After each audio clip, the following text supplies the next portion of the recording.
Two friends just made a podcast. Two good friends just made a podcast. Two friends just made a podcast. It's called Culture Bucket. Two friends just made a podcast. Two good friends just made a podcast. Two friends just made a podcast. Culture Bucket, Georgia and Alex. Hello, and welcome back to Culture Bucket, the podcast that you tune into every week because it's the best podcast in the world. We discuss pop culture, music, films, video games, books, anything is up for discussion, being broken down, cut back together again, and spat back out into the world with some opinions attached to it. That's what we do here at Culture Bucket. Today, we're doing top 5 romantic comedies. Yeah. Love is in the air. It's May, so we felt like it's time to do a romantic episode. I'm your host, George.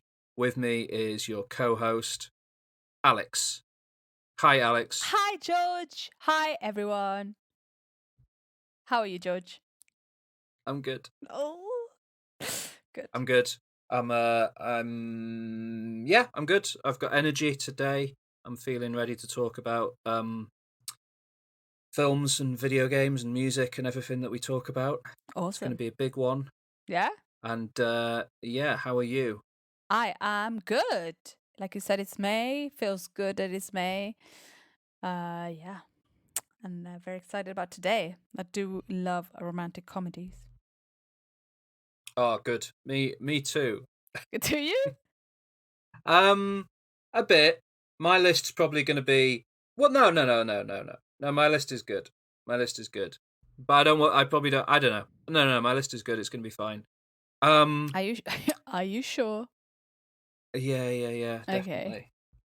Okay. I got a lot of blowback after my after the top 5 musicals episode, where I put Pitch Perfect in as a musical, and it is a musical. But I've heard from multiple sources, people who don't understand what a musical is, having a go at me. So What? I'm prepared to have blowback on some of my romantic comedy choices as well. But I'm going to stay strong because I know what's right and no one else does. That's how the world is. Well, I guess it's all. You know, we before the episode started, we realized that we both put a film that is we both thought it was a romantic comedy, but it's not. So I think No, it's more of a buddy comedy. It's called it's a buddy comedy, but I thought it was like a bromantic comedy. It's like romantic, isn't it? Well, I think that when it came out, maybe the film is "I Love You, Man." Yeah. Because no point in hiding that. I think it was sold as like a romantic comedy. That might have been like the tagline or something. And I guess if you wanted to, you could argue it was a romantic comedy. But we might do a top 5 buddy movies in the future. So we're going to leave it for that to swim in that pool with those fish. This is Culture Catch-Up Time. This is where we talk about what we've watched, what we've read, what we've listened to, and probably some other stuff. Culture Catch-Up Time. I'm going to start by talking about some music, an album that came out recently, last Friday, which would be May the 7th, be with you. The band is called Squid. Oh. And I know what you think. I thought I was going to talk about. Yeah. I'd actually forgotten about that. Have you not listened to it? No, I've listened to it. It's fine. Because I've listened to it too. Oh, have you? Well, we'll talk about that next then. Okay. Okay, But first of all, Squid. Squid. So yeah, Squid. Squid. May 7th, a band called Squid, a British band based in Brighton, released their debut album, Bright Green Field. They are a post-punk band in the vein of a Black Midi or a Black Country New Road. Those sorts of bands that meld post-punk with kind of jazz ideas to produce something a little bit new and a little bit different.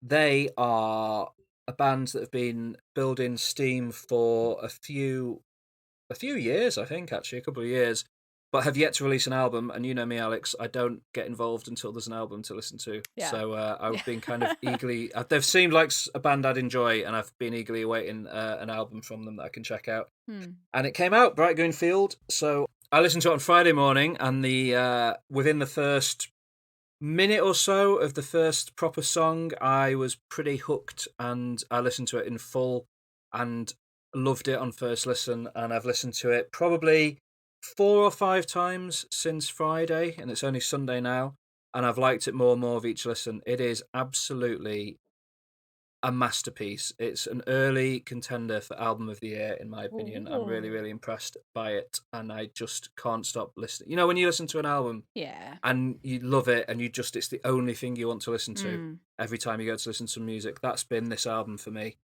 this week, and they're just great. The vocals are very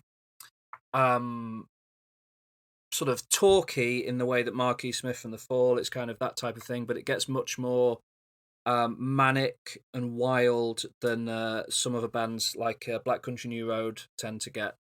And some of the sounds they make are completely, like, it'll start with a very seeming like quite traditional song, and then suddenly they'll find a groove, and the singer will start repeating a phrase over and over again. Like in one song, he just starts shouting, "I'll play my part," over and over and over again, and every time he says it, it gets better and better, and it builds and builds and builds, and it is just fantastic. They've got a song called Boy Racers, which ends with about 2 minutes of just waves of synthesizer washing over you. It's great. So yeah, I would really highly recommend the album Bright Green Field by Squid to anyone that can listen to it. I have been loving it for the past 2 days, to the point where I completely forgot that we should talk about the new album by one of my favourite bands, which also came out on the 7th of May, Van Weezer, the new Weezer album, their ode to 80s hair metal and Van Halen, all of that stuff. You've listened to this, have you, Alex? Yeah, because I was getting ready for this episode, and I thought, I need to get ready. You have spoken about it, and usually I'm like, no, I haven't listened to it, but I have this time. Nice. I've listened to it 2 or 3 times. I listened to it once on Friday morning, and then I put the Squid album on, and then all I wanted to listen to was Squid. And then I was like, I should listen to some of that more, of Van Weezer. So I've gone through it a couple of times. What do you think of it? It's okay. I'm glad you listened to it then, so that you can participate. Could you imagine? Like if somebody just a music critic, just like an article, it's okay. It's okay. It's an okay album. It's not their worst. I enjoyed how it started. I thought the start was really strong, but but I kind of started losing interest a little bit. It's only half an hour long. Yeah, exactly. So the first 2 songs are quite, I don't know. I think it started well and ended slow. Well, it ends on a ballad. Yeah. What? Oh my goodness! What would you? Can I have an opinion, or do you have to you be can have like, an opinion. oh well, it ends good. It ends on a ballad, so it does end slow. Like I felt like it started strong and it didn't end as strong as it started. Is that what you want to hear? Yeah, that's probably a fair. So it's an criticism. okay album. Am I going to listen to it album. again? Probably not. No, fair enough. Is it enough. their worst work? No. Is it their best work? No. Are they a good band? I guess. How does it compare to OK Human for you? Because that's a very different sound. I prefer OK Human. Yeah, I think everyone prefers OK Human. Yeah. Which is interesting because this was the bigger, in a way, because this was announced first. It's been longer coming. It got delayed like a year. So people have been waiting for this album for ages. And it does do exactly what they, threatened to do. They said it was going to have a lot of big guitar riffs on it and be an ode to 80s kind of hair metal, and that's exactly what it is. It's got a lot of, one of the songs, I think the song Blue Dream opens with the exact riff from Crazy Train by Ozzy Osbourne, to the point where that song is credited in the songwriting credits for the Weezer song, because they have literally just lifted an Ozzy Osbourne riff. And there's a couple of other points as well. There's a bit where they kind of cover Island in the Sun for a moment. It's a very kind of self-referential album and a very kind of, referencing other songs and stuff. It's fine. It's absolutely fine. It's not going to set the world on fire. When I get to finally see Weezer live on the Hella Mega Tour, which is now going to be next year, I'm sure the songs from this album will be really fun to see live. But beyond that, it's not going to be a top Weezer album, I don't think, for many people. Yeah. But it's fun to hear. It is fun to hear Rivers Cuomo actually, shredding his guitar a little bit for once, rather than leaning. He's leaning a bit more into rock here than he has done in recent years, where he's gone very much into pop songwriting. So that's nice. That's fine. But other than that, listen to Bright Green Field by Squid. It's much better. Oh, it's so good. It's so, so good. I love it. The drummer is the singer in Squid. Imagine that. Yeah, that doesn't happen often, does it? A singing drummer. No? No. Yeah, exactly. Okay. Couple of video games then. Couple of new PS5 games have come out in the past couple of weeks to talk about. The first of them was a game called Returnal. Do you remember, Alex, Hades, that game? Yeah. And it's the game where when you die, you start all over again. Yeah. Returnal is another one of those.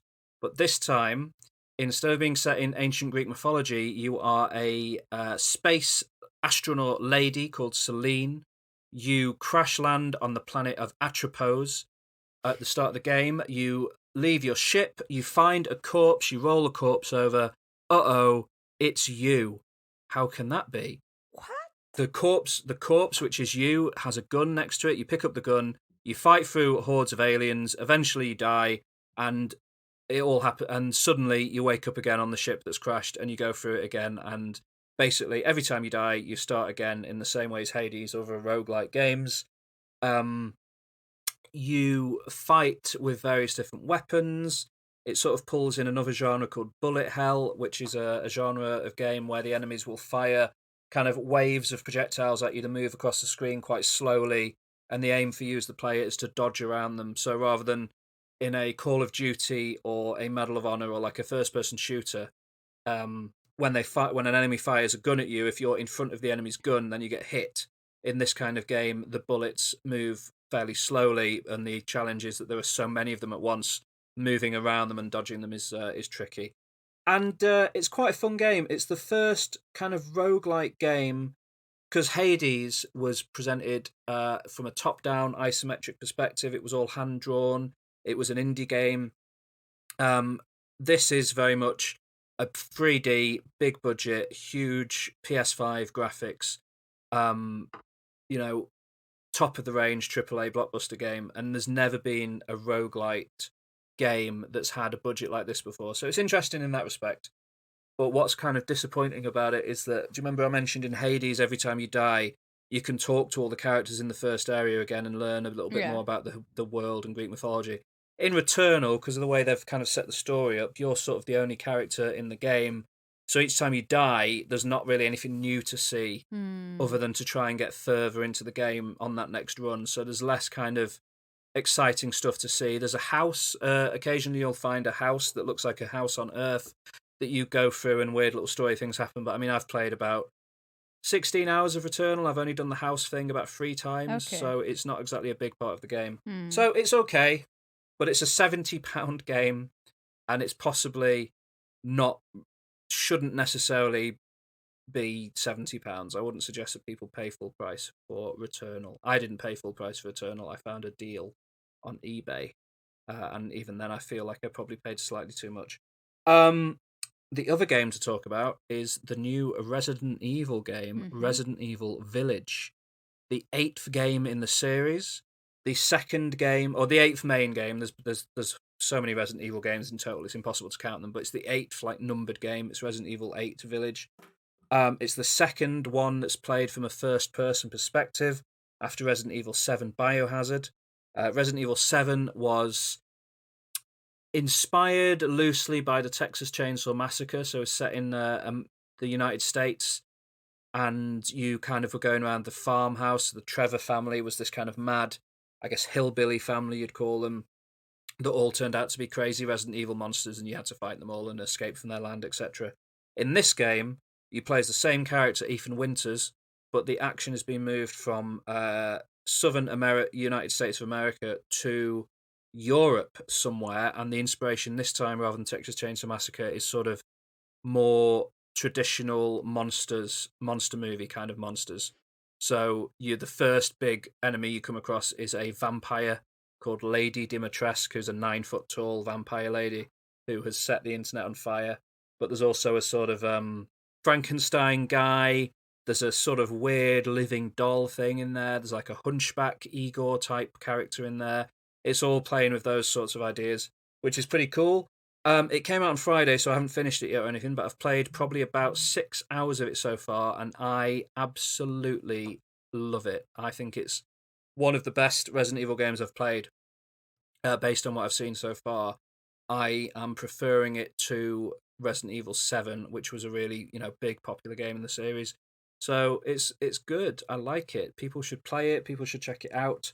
It isn't a full £70 game because it's out on PS4 as well, so it's about 50 quid in the UK at the moment, 55 quid, which is a more sort of what you'd expect to pay for a big game at the moment kind of price.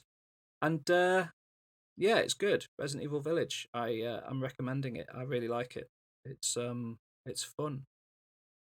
Good times. Yeah, good times. Okay, moving on to some films that I watched. It's been a little while since we've recorded, so I've watched a few films, but I'll try and talk about the best ones. First of all, one I think you've seen as well, I watched the new Netflix animated family film, The Mitchells versus the Machines. Yeah, I've seen it. Yeah. Too. So I watched it a couple of weeks ago. It's a 2021 animated comedy directed by Mike Rianda, who is most well known in the past for working on Gravity Falls, which is one of my favourite shows of all time. I really love Gravity Falls, so it's cool. It stars Danny McBride, Abby Jacobson, Maya Rudolph, and Mike Rianda, the director, is also a voice actor in it, and Olivia Colman are probably the sort of main actors in the film. And it's about a family who the daughter is going to go to film school. She loves technology and film and stuff like that and YouTube. The dad is much more of a nature guy. He likes the outdoors and making things and being a guy. They have a big fight the evening before she goes to film school. He breaks her laptop. She's upset. She wants to leave. To try and make up for it, he makes the unusual choice to sell her plane tickets to film school and drive them across the country in a move quite reminiscent of another classic animated film, a Goofy movie. Oh, yeah. Yeah. And the film, then they go off on this road trip to take her to college. She's sad because she's going to miss Freshers Week or whatever they call it in America. But then the Apple stand-in, whose name I don't... Do you remember what the company's called in it? It's called like not Plex. Pal. Yeah, Pal. I think Pal or something. They launch a new product which turns out to be an apocalypse robot that takes over the world, and the Mitchells are the only humans left. Yeah. And can they save the world? That's the setup for the film. What did you think of it, Alex? I really enjoyed it. I enjoyed the animation. It's really different. It's kind of computer generated drawn animation, which is really because cool. Like it's produced by Phil Lord and Chris Miller, who did the Spider-Verse animated film. Yeah. And it sort of plays with animation in a similar way to that film. Yeah. Doesn't it? I'd say. And it also it has tiny little touches of live action in there occasionally. Yeah. And it will kind of mixes animation styles together. And then the main one, like you say, is this almost hand-drawn version of CGI. Yeah. And it's really, pretty beautiful. It's really fun, and it's just the kind of the classic thing of the parents not doing anything right and the kid being obnoxious and annoying, and then ending in a positive way. But I thought it was so beautiful to watch that it felt kind of innovative in a way, because it just really like an interesting way of animating a film, and how also how they are totally in this century, and they're all constantly using the phones, and the phones do everything, and this phone actually goes against them. And yeah, no, and also it showed the struggle between now parents and children. And parents are like not as technological as children or as their children, and kind of maybe don't want that technology, like the father that doesn't is not interested in technology, but then in the end he sees the positive sides of it and also the negative sides of it. But I thought it was really fun. It was funny and good to watch. And I love when in animation they do like drawings as well. So she's doing her diary, and her diary like is like all drawn, and it's just nice. I really enjoyed it. It was good. Yeah. Did you Yeah, enjoy it? good. I thought that it was a masterpiece. I think it's one of the best animated films ever made. I Wow. loved it. It made me cry Oh. and laugh in equal measure. And Oh. I want to watch it again. Oh. When did you cry? Just at the ending, because it was just everything worked out and it was nice. Oh.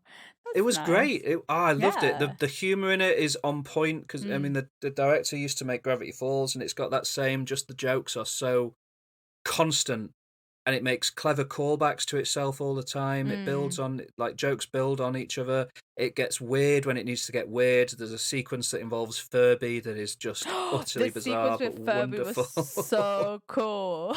Yeah. Yeah. Yeah.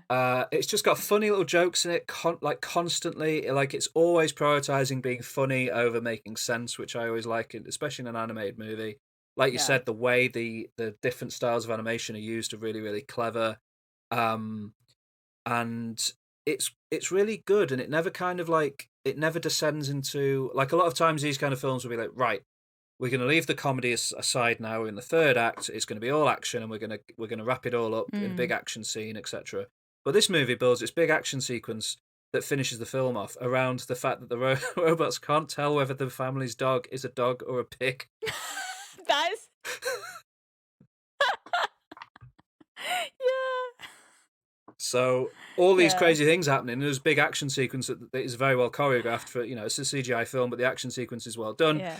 But in the middle of it all are just all these robots going dog, pig, loaf of bread, dog, and then it's just it just keeps up the humor all the time, which is quite impressive. There's a moment when All they the voice, leave the mall, yeah, and they're like, and everything explodes behind them, and they leave like really kind of yes. like a cool family. No, it's just good, man. Oh, and you've reminded me actually in that bit as well, and throughout the film, the music in this movie is incredible. Yeah. I think it was done. I think the score was composed by Mark Mothersbaugh, who I think is the guy from Devo, who did the Thor Ragnarok score and has done a few film scores recently. And he's really, really good. And it uses, when it uses licensed music, it does that really well. Also, yeah, he is who I'm thinking of. Yeah, so. Yeah, I loved it. I love this movie. Everyone, if you're listening, you should watch The Mitchells versus the Machines. It doesn't matter what age you are. It's a good film. Definitely. And it's to be enjoyed by anyone. Especially George. Oh my god. I loved it. I loved it so much. How good is Olivia Colman? Olivia Colman was really good. Olivia Colman plays the villain. The problem is it put me off at the beginning because it's Olivia Colman. And then I had to and then it got better the more I got into the film, because at the beginning I was just thinking about her. And yeah, that's fair enough. Yeah, but I thought Maya Rudolph was amazing as the mum. Maya Rudolph as the mum she's brilliant. Really Danny good. McBride as the dad is really good. Yeah. Abby Jacobson's really good. Eric Andre plays the sort of Steve Jobs stand-in character, the head of the tech company. He does a pretty good performance. I think everyone's good in it. Yeah. Yeah. Oh man, The Mitchells versus the Machines. This film originally, by the way, was meant to come out like right near the start of the pandemic. It was being advertised in cinemas as a cinema film called Connected.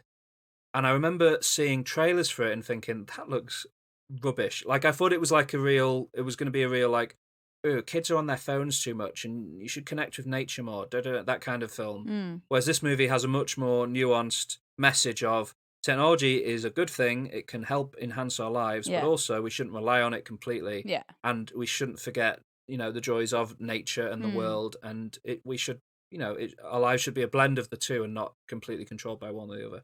And it ultimately had a much more mature and thoughtful message behind it than I assumed it was going to when I first saw the trailers back in late 2019. It took a long time for this film to come out with it. They changed the name of it, Netflix bought it, all of that. It's crazy. Oh, Yeah. late 2019. How Yeah, I know. how naive we were in late 2019. I know. I was like being cynical about movies about the apocalypse, not realizing that the actual apocalypse was going to stop me from seeing it. Never mind. Never mind. And we were actually connected because that's what happened. Yeah. We could only see our friends through a screen. Yep. I watched a film. Okay, that was Mitchell's vs. Machines, the best film I've seen in my entire life.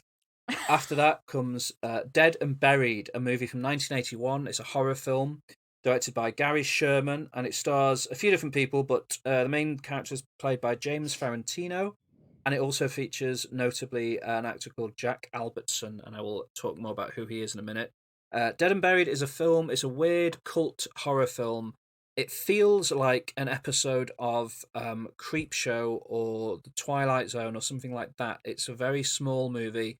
It's set in a seaside village in America, and basically people are being killed and disappearing and then reappearing alive again. And why is that happening? What's going on? Who knows? The sheriff's going to look into it, and ultimately what he discovers is going to be an awful twist. And that's the film. It's that kind of movie where it's like a good atmosphere, quite sinister, weird things are going on, and it has a cool twist at the end. And it kind of has everything you want in like a cult 80s horror movie. The most notable thing to say about it is that the doctor of the town, who is in the movie a fair amount because he's kind of a big character, is played by Jack Albertson, who is Grandpa Joe from the 1970s Willy Wonka and the Chocolate Factory film. And he's like the main guy in it. He's like, he goes around the factory of Charlie. How old is he? Well, this is from 1981. Ah, sorry. Sorry, I just, for some reason, I completely forgot that you said 1981. I thought, is he still alive? No. He's long dead. Yeah. R.I.P. Jack Albertson. I've never seen him. I've never knowingly seen him in another film. And the whole time I was watching this movie, I was like, "Who? I recognise that guy's voice. Who is it?" And then it turns out it's Grandpa Joe. And I was like, "Oh, that's amazing." So, yeah, kind of a recommendation for Dead and Buried. I don't want to say too much more about it because it's the plot's, the less you know, the more fun it is. But it's a fun time. If you like kind of cult horror films, you should check it out. After that, I watched from 2008 a film I've been meaning to watch since our Coen Brothers episode because I've only seen it once and I barely remembered it and I didn't like it and I wanted to give it another try. Burn After Reading. Ooh. Which you've seen, haven't you? Yeah, I have. Was it in your top 5? No. It's a Coen Brothers movie. It stars Frances McDormand, George Clooney, Tilda Swinton, Brad Pitt, John Malkovich, Richard Jenkins, J.K. Simmons. It's got like the biggest cast they've ever put together, I think. And it's it's like the ultimate version of a Coen Brothers movie where events will spiral out of control and no one can understand why. The movie literally ends with a character being like, "What? How did this happen?" And they just are like, "I don't know." and then the film kind of just ends, which is great. It's hard to even say what the plot is. John Malkovich plays a CIA analyst who gets fired at the start of the movie and decides to write his memoirs. Yeah. George Clooney plays a marshal who is building something in his basement. Yeah. Tilda Swinton plays John Malkovich's wife, who is having an affair with George Clooney. I feel like I don't want to just describe her character in relation to the male characters, but I don't remember. I think that's sort of how the movie treats her. Frances McDormand, the great Frances McDormand, plays a lady that works in a gym and wants to have a bunch of cosmetic surgery done to Yeah. for some unknown reason, her co-worker Brad Pitt Yeah. wants to help her achieve this goal. I don't quite know why. Brad Pitt is in the dumbest role he's ever been in. Like, he's Yeah, so apparently when stupid he in read the this film. script, he read the script and he said to one of the Coen brothers, like, I don't know if I can play this stupid. And the Coen brothers just looked at him and went, you'll be all right. Which is sort of a bit of an insult on Brad Pitt. Because I But love he is Brad Pitt in that perfect. film. Like, Oh, I love love Brad him Pitt. in that He's film. yeah, Because yeah. I wanted to put it on my top 5, but because I've seen it so long ago, I knew I loved it, but I wasn't really sure why, because I was trying to read about it and I was like, I don't remember everything. So, but I'm glad you're talking about it today because it's a great film. It's such a good, like, I think the first time I watched it was right in the height of The Big Lebowski being my favourite film, Yeah. and I had like sky high expectations for any new Coen Brothers movie. I think because it's not as good as The Big Lebowski, I kind of just wrote it off or something. Yeah. I don't quite know, but I didn't give it a fair go. But this time I watched it and I laughed probably about once a minute for the Yeah. entire runtime of It's the just so film. It is funny. such a funny movie. And like Frances McDormand is also pretty dumb in this film. Like, it's Oh just God, yeah, like- she is. I mean, the pair of them. It's kind of like in the way that The Big Lebowski is a film noir film where the main character doesn't understand what's going on. Yeah. Burn After Reading is a spy thriller where the main character doesn't understand what's going on and just stumbles through nonsense until The eventually scene it all where- just comes crumbling The down. scene when they're in the car, Brad Pitt and John Malkovich. Oh and yeah. And he was trying to like I can't remember exactly, but I remember that scene being hilarious of him trying to because John Malkovich is looking for a CD with something like important information that he left Well, at the John gym. Malkovich doesn't even really realise what is that there's a CD. He's just Yeah. Brad Pitt has phoned him up and told him about this CD and was able to quote stuff off it that made John Malkovich want it back, but he doesn't quite understand what's going on. And then Brad Pitt is trying to extort money out of him, but doesn't Yeah. really know how to do that. And then John Malkovich just ends up punching Brad Pitt in the face, Yeah. and then pushing him out of the car and driving off. And then Frances McDormand turns up and there's like a little mini car chase. It is very funny. Yeah. And then Frances McDormand like goes storming into the Russian embassy. It's a great Yeah. film. It's on Netflix in the UK. If you haven't seen it, because it is kind of a lesser Coen movie in terms of its popularity, watch it. I can't recommend it enough. George Clooney as well needs to be said is so funny in this movie. Like in his introduction, he's in a dinner party the first time you see his character, and there's these little what do you call them, like vol-au-vents or like like things to eat on trays or whatever, and it's like a little cracker with some cheese on it, and it's like, is that because I'm lactose intolerant and I don't know if I can, and somebody's like, it's goat cheese, and it's I can eat goat cheese, and he picks it up and he sort of like tries to eat it, and he ends up just like pouring it all, like spilling it all down his front, and is at this fancy dinner. It's just so good. It's a great movie. It's really, really funny. Glad I watched it. Recommend to anyone. Okay, next up, 2001 film Frailty, starring Bill Paxton and Matthew McConaughey and Powers Booth, directed by Bill Paxton, the sadly departed Bill Paxton, rest in peace. This movie is a thriller. Stephen King described it as the best horror film of 2001. I've wanted to see it for a while, and it's been completely unavailable until suddenly this week it turned up on Amazon Video to rent, so I had to rent it. I think it was like £3.50, but it was worth that because it is really fascinatingly strange. And it's a very unknown film, so I'd recommend people check it out. It's about a family. They live in America somewhere, in like this, in Texas actually. They live in Texas, in kind of the middle of nowhere sort of area. It's a single dad and his two sons who are both about maybe like 9 and 11, that kind of age.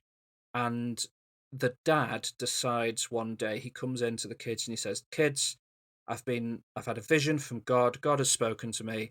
He's told me the apocalypse is coming. Demons are going to take over the world. And it is our job to kill the demons. And he's going to send me free weapons so that I can fight the demons. And you're going to help me."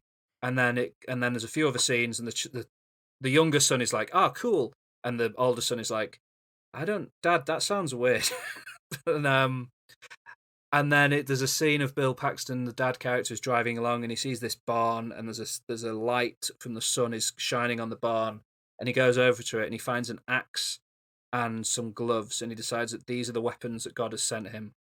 And he kind of basically he's a psychotic killer man, and he starts kidnapping people and insisting they're demons and killing them in front of his children. It's quite a dark film, but it's kind of great. Like it's a small movie. Matthew McConaughey is also in it, playing some of it's in flashback and some of it's in present day. So Matthew McConaughey plays one of the sons as an adult, and he's kind of describing to somebody what happened to him when he was a kid.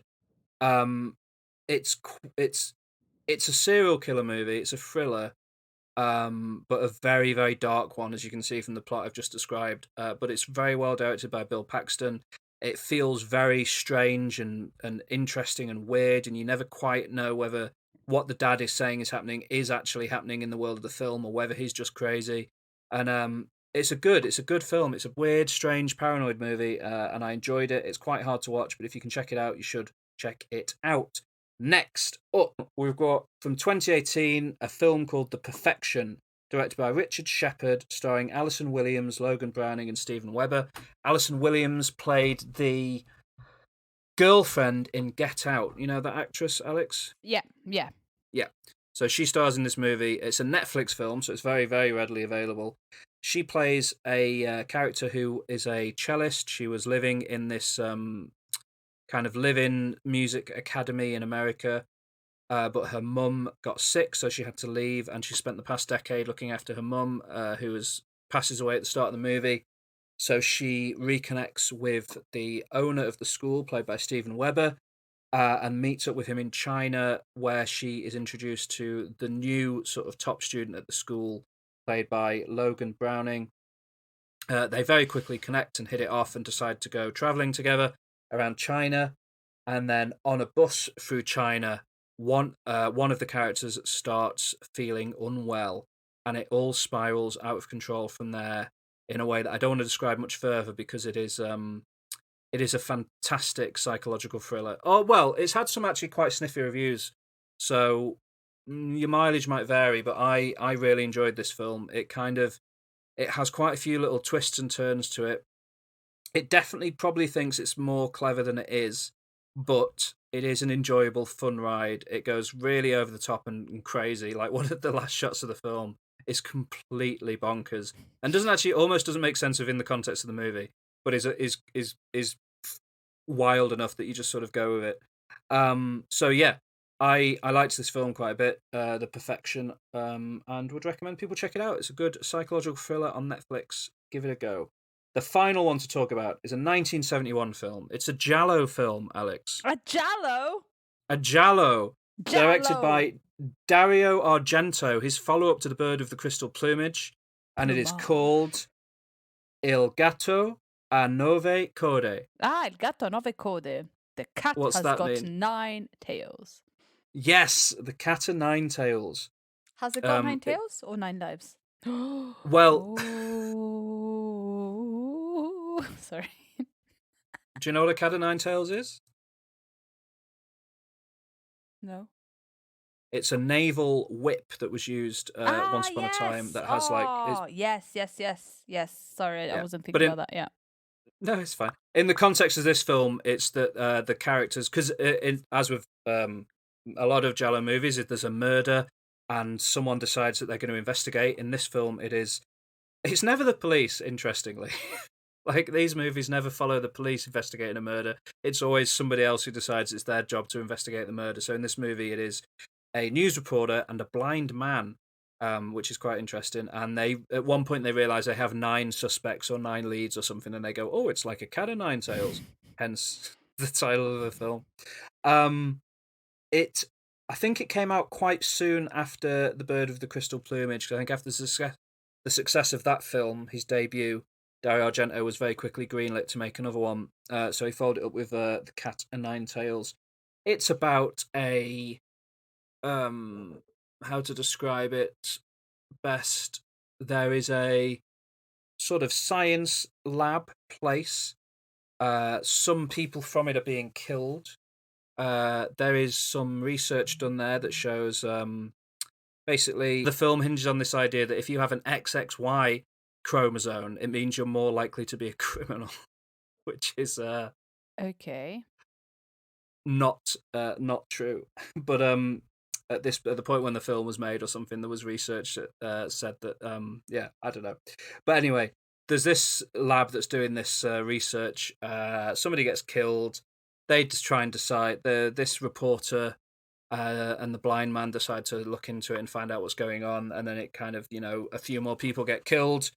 They're trying to follow in the clues. It's a classic Giallo type of story, and it's a fun one. I really enjoyed it. So The Cat o' Nine Tails is to be watched by anyone who is into 1970s Italian thrillers like me. Nice. So there we go. That's my culture catch-up. I watched a few movies, played some games, listened to some Squid. Nice. Cool. Lovely. What have you been up to? So two things that I've been up to, we already talked about. I listened to the Weezer album, Van Weezer, and I watched the Mitchells vs. The Machine. I started listening to Dissect, which is we've talked about this podcast before, and is a podcast where the presenter talks about an album, and he talks about it song by song, the artist's life, and also says note by note. So he just talks about it, and I finally got to listen to the one he has done for Because the Internet, which is 2013's Childish Gambino album. And I didn't realize that Childish Gambino just went through a bit of a crisis, of a kind of low moment before he released this album, and in a way that's why this album is like this. And in a way, so I've been listening, and usually what I do with Dissect, I binge it and then I listen to the album load. But this series of Dissect, I listened to a few of the episodes. I listened to maybe 7 or 8, so quite a lot of the series. But I felt that maybe what Childish Gambino was trying to do with this album wasn't so much of giving it a meaning, but it was mainly you create your own meaning with this album, and the meaning that he put in, that's what he thought, Childish Gambino. But whatever you grab from this album is up to you.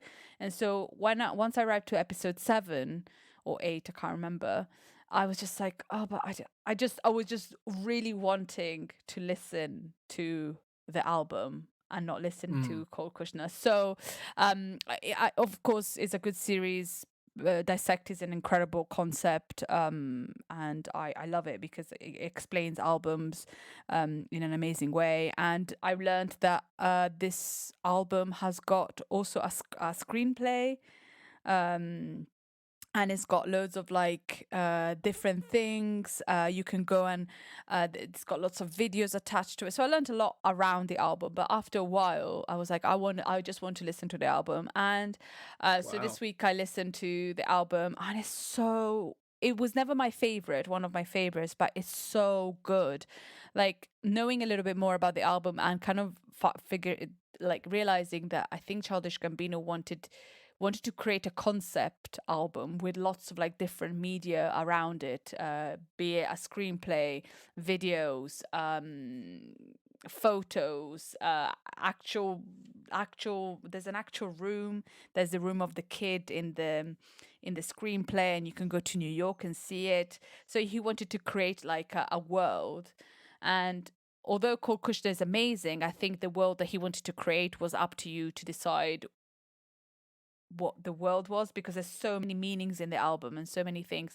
And so I listened to the album again, and it's just amazing. I don't know, I like I said before, it's not my favorite album, but I think it has become one of my top Childish Gambino's album, because the Dissector helped me understand where Childish Gambino was coming from before doing the album.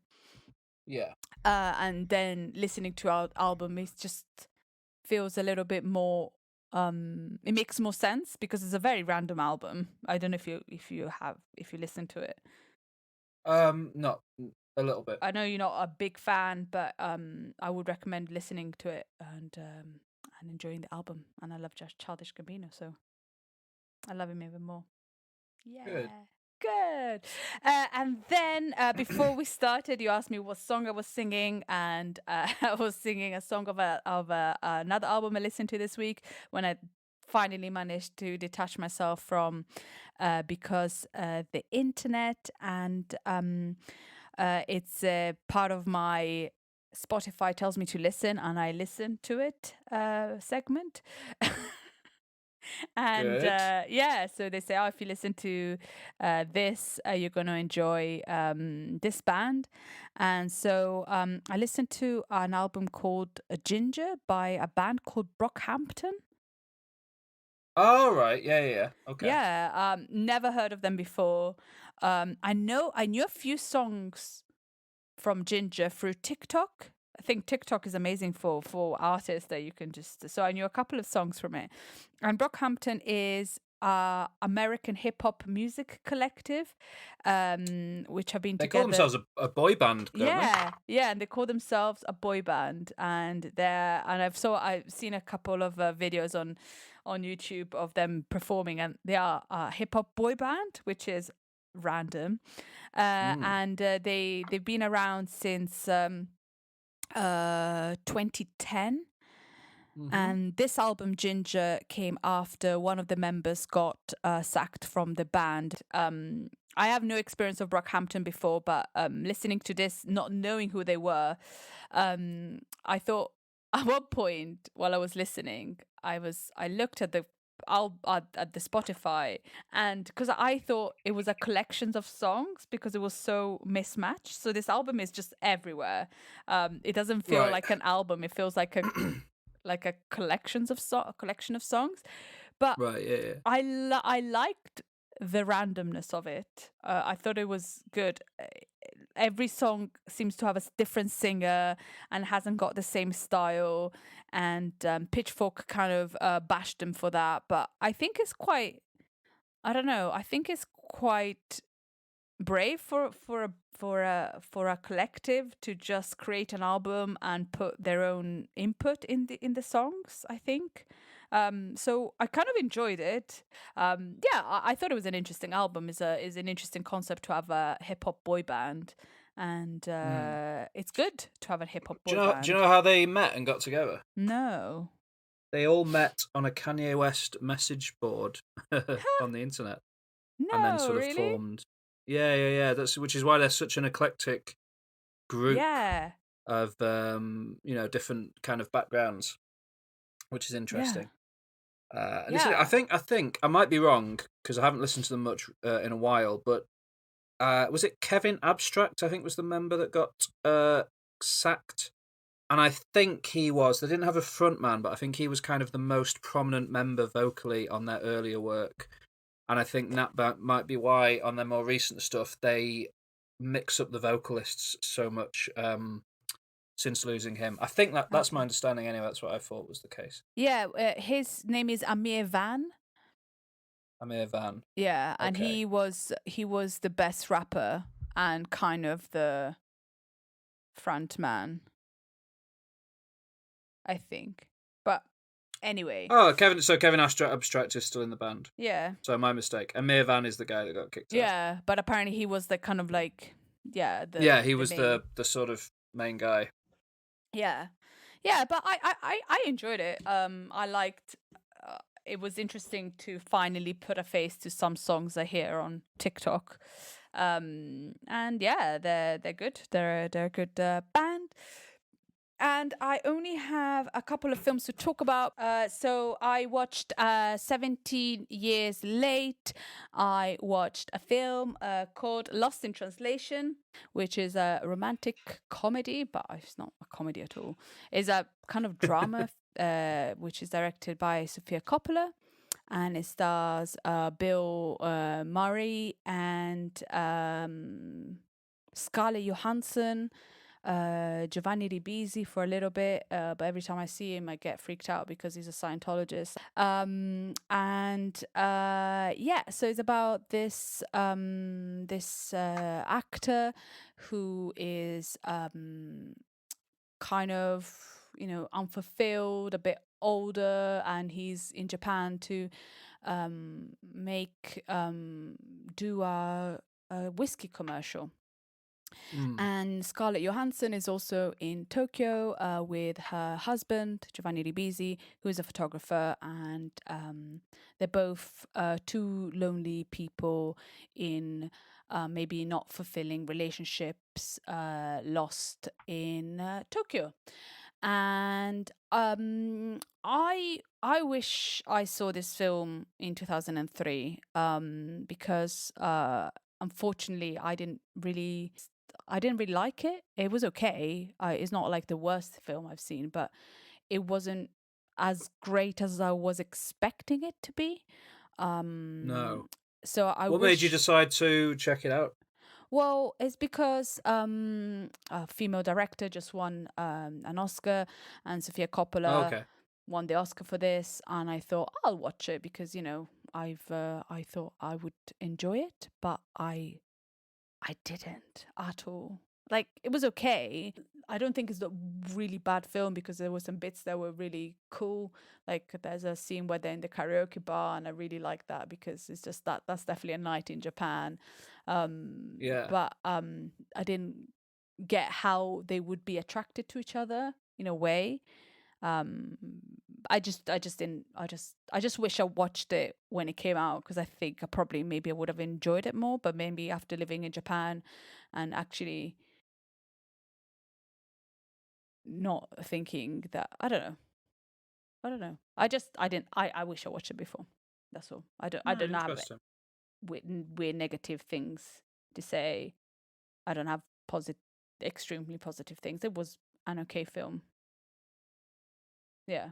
I think the best moment is the ending when they meet, when he gets off gets out of the taxi, and then he whispers something. I thought that was really sweet. That was a really sweet moment. But then you think, how on earth in Tokyo you're gonna find someone like that? But it's fine. It's fine. Yeah, and also it just felt a bit like privileged people feeling, I don't know. I think that's definitely a fair criticism of it. Yeah, it's just like privileged people feeling sorry for themselves, and you're both staying in a frigging 5-star hotel in Tokyo. You have no money problems, and you're feeling sorry for yourself. Well, and your wife is pretty much telling you could do anything you want, and she's just asking you to, I don't know. And I didn't really get why he would sleep with a singer. Like, at one point he sleeps with a random singer. Right. It's like, why would you put that there? I don't know. It's just I don't. Yeah, I didn't. No. Yeah, and then another film I barely didn't enjoy. Because I watched The Kissing Booth 1. I had to watch The Kissing Booth 2. It's just something that I'm drawn to watch, like coming of age comedies. And again, I need to find who it stars. I think it's Joey King. Yeah, Joey King. Yeah, I think I thought I had it, but yeah. So it's a sequel of the American teen romantic comedy, The Kissing Booth 1, and it stars Joey King, Joel Courtney, and Jacob Elordi, and it came out last year in 2020, and it received generally negative reviews from critics, but not from children. And there's going to be a third installment, so it must be successful. And in this, I think they're like some of the biggest films on Netflix, the Kissing Booth movies. Yeah. And it was a how long is it? I think it's an hour and a half or something. Yeah. Yeah, it's like 2 hours. No, bloody hell. It is long. It was long, actually. Yeah, it's nearly 2 hours. It's like 2 hour film, and basically Joey King and Jacob Elordi are together. She's last year in her school, and Jacob has gone to college, and they're gonna try and have a long distance relationship. Stuff happens. If you're an adult, don't watch it. I don't know why I did. But did you like the first one? I thought the first one was sweet enough. I thought it was okay. Like, so what's lost between that one and this one? Oh, it's just because well, basically the reason that Joey King and Jacob Elordi are having issues is because they're not talking to each other, and I guess it's normal for teenagers not talking to each other. I don't know. I think the first one was sweet and is just, teenagers being teenagers and being at school, but now that the college bit has arrived, it gets a little bit more complicated. And he also I knew that Jacob Elordi was filming Euphoria, so wasn't really happy to be in this film, and you can kind of see it that he's not very happy to be in this film. So it's kind of and they are grown people now. They're like 30 or something and they're playing teenagers, and I don't know, it gets a little bit more weirder. But yeah, if you want 2 hours of like nonsense and drama between kids, watch The Kissing Booth 2. If you don't care, don't watch The Kissing Booth 2. Good advice. It's pretty rubbish. But I'm still gonna watch Kissing Booth 3 because that's what I do. And yeah, it's well, I think Kissing Booth 2 was better than I expected, but it is 2 hours of stuff. Yeah. And that's it for me, my culture catch up. And yeah.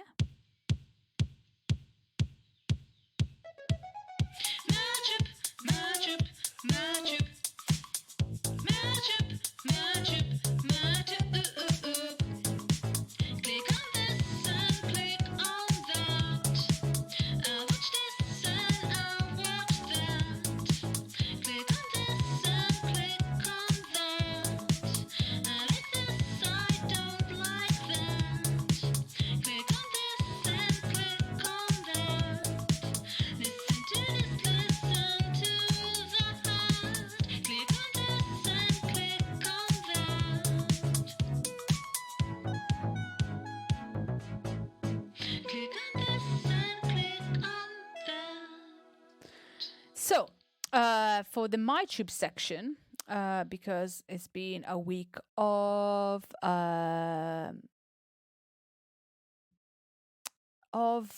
Childish Gambino, I would like you to watch a video called Sweatpants from the album Because the Internet, and the actual the song is called Sweatpants, and from what I heard on Dissect, he kind of talks about how sweatpants are supposed to be things that you wear inside, but now wealthy people go to like restaurants in sweatpants, and depending on who you are, if you're like a white privileged person, you can go to in a place with sweatpants. But a lot of places in America, if you wear baggy clothes, they won't allow you in. But it's also a kind of race thing, because who wears baggy clothes, and yeah. But it's a cool video. Okay. But yeah, have you received it?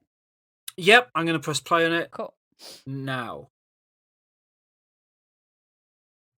What do you think? Yeah, that was a good video. I liked it.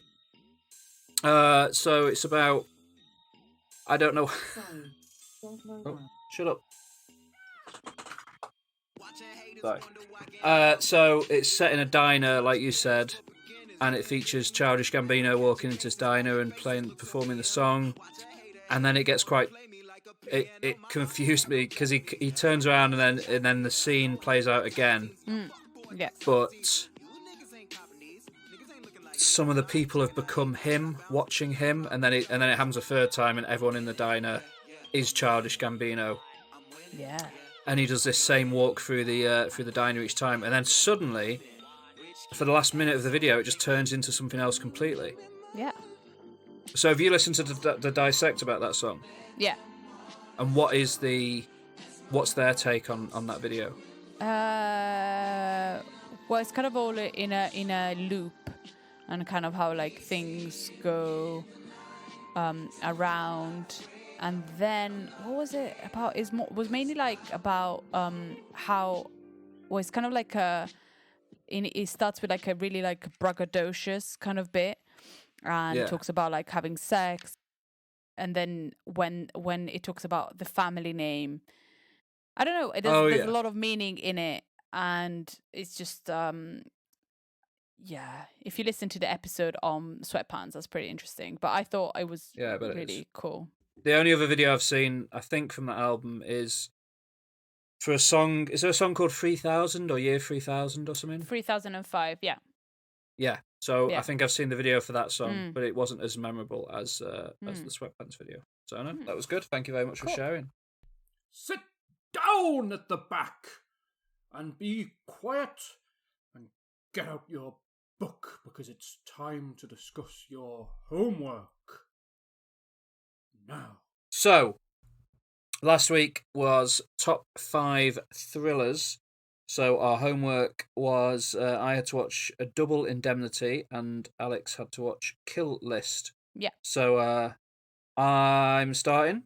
Yeah. So I watched Double Indemnity, a 1944 film noir. Apparently, some say the first film noir. Oh, yeah. Could be. Directed by Billy Wilder, starring Barbara Stanwyck, Fred McMurray, and Edward G. Robinson. It is about a insurance salesman, Walter Neff, who goes to a client's house to renew some car insurance leases and meets a beautiful woman played by Barbara Stanwyck called... Sorry. What's her name?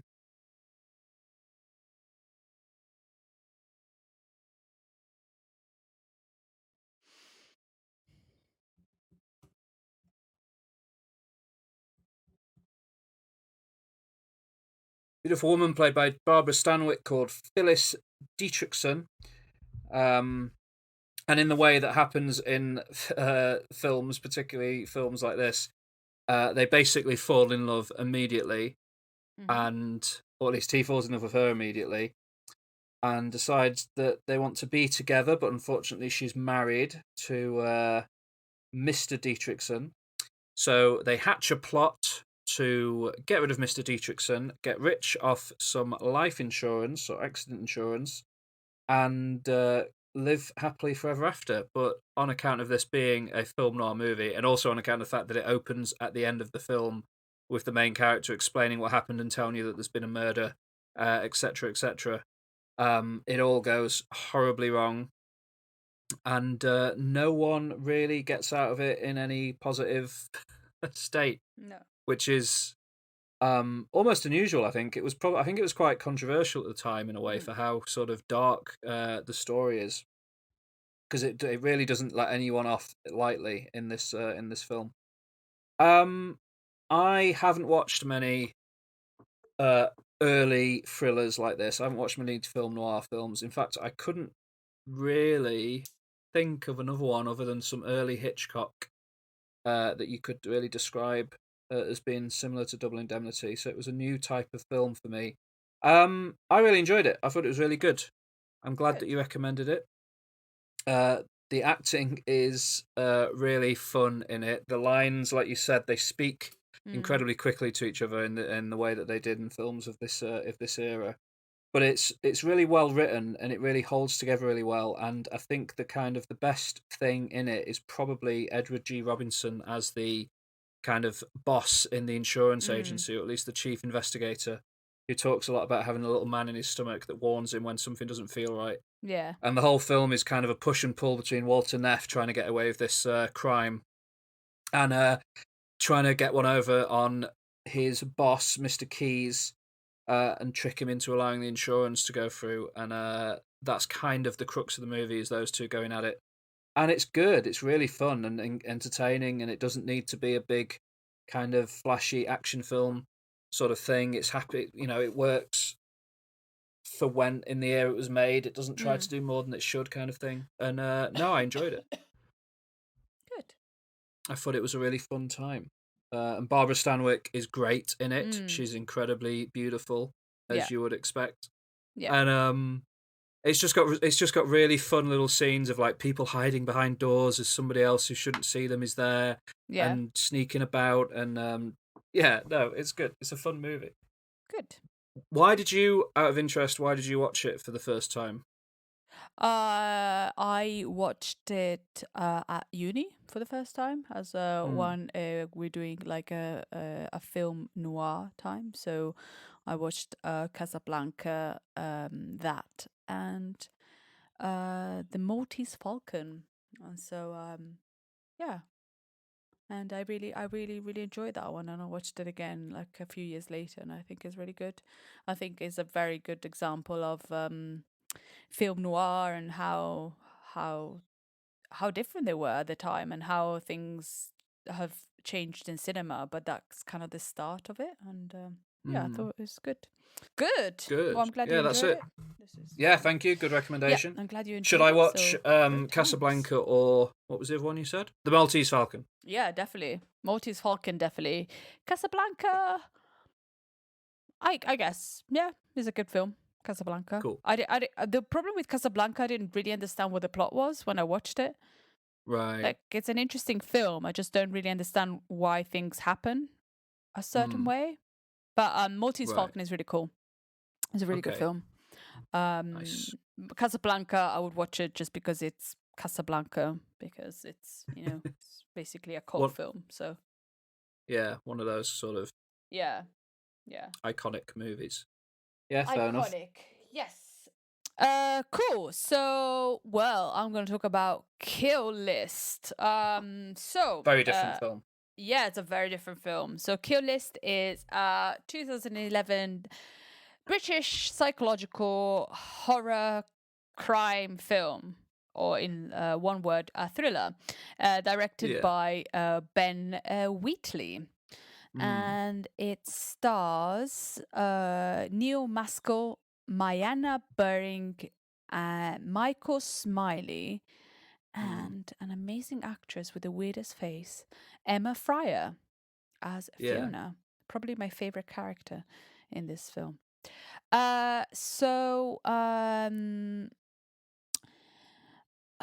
What is this film about? Jay and Gal, played by Neil Maskell and Michael Smiley, were soldiers, who, after leaving the military, they become hitmen. But you don't find out that until a while into the film. And Gal is kind of relaxed and laid back and religious. Jay is angry and probably suffers from PTSD, even though it doesn't state that. And he is married and has got a child, and they seem to be living in a like kind of suburban life. And they get a job, and which the kill list, they have to kill 3 people, but this job kind of becomes weirder and spirals out of control until everything just ends in the weirdest ending and most kind of maybe heart-wrenching moments. I don't know. The ending is ridiculous. It's just terrible. But yeah, the film is really, the film makes no sense. However, it doesn't matter because it's so like from the start.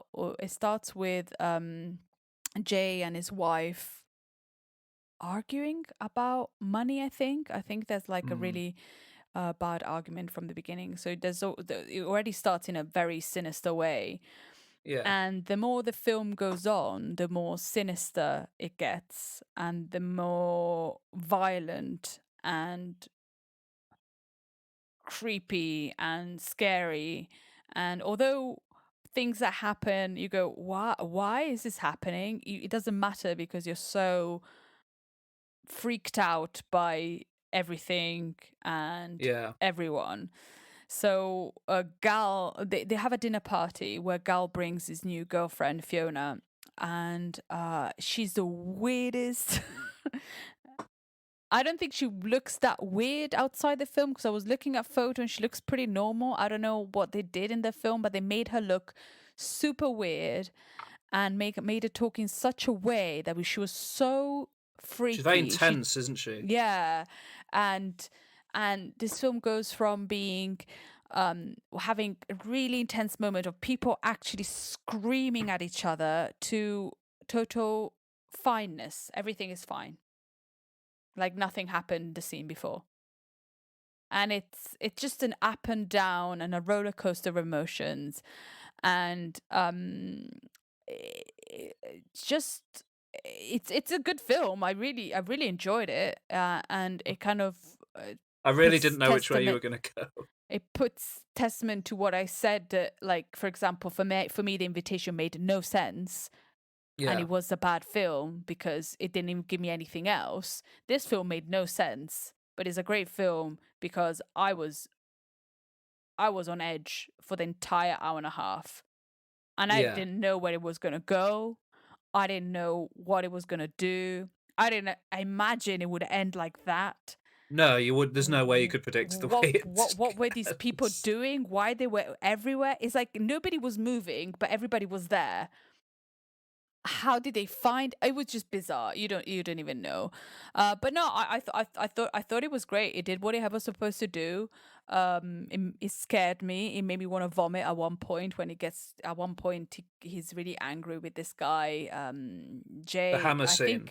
The hammer scene is horrific. Yeah, it's horrible. Jay cannot contain his emotions. He's a very visceral, angry human being, but I think it comes from the PTSD. But you assume it's PTSD. You don't know if it's PTSD. You just go, well, this guy must be like this because of PTSD. It must be. And it's good. It's a good film. It's got very bad reviews. Like it hasn't got great reviews. But I think it's because if you think about the plot, nothing really makes sense. But what I liked was at the end when he finds out who he has killed and the person smiles, you go, oh, has this person what does that mean? Has this person been in it the entire time? Yeah. Has it been like all and so I it comes full circle and you go, oh, okay. So yeah, no, I thought it was a good thriller. I thought it didn't really have any twists, as it was a spiral.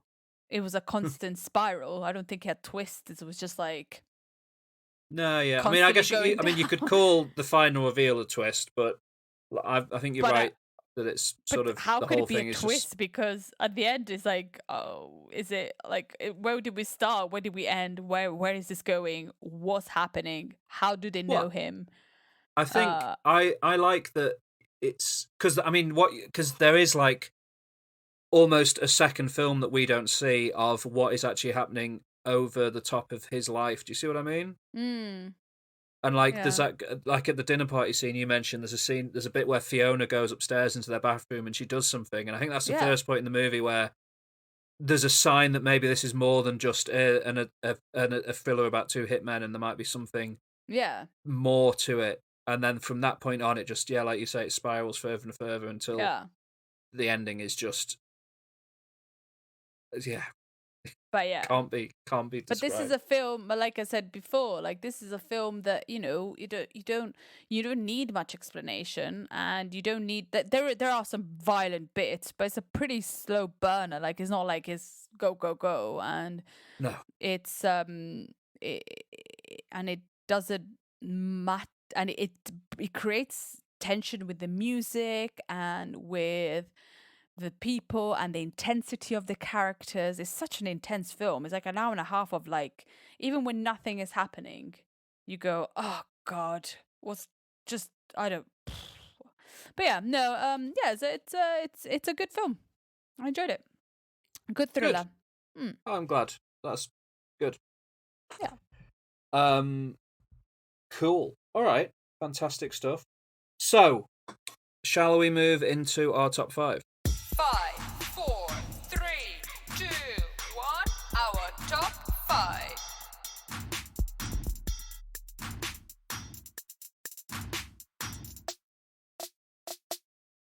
So our top 5 this week is top 5 romantic comedies. I think possibly it's quite an open genre. It has a lot of different sort of types of film within it that you could argue are romantic comedies. So I think that if we think it's a romantic comedy, then it gets to go in our list.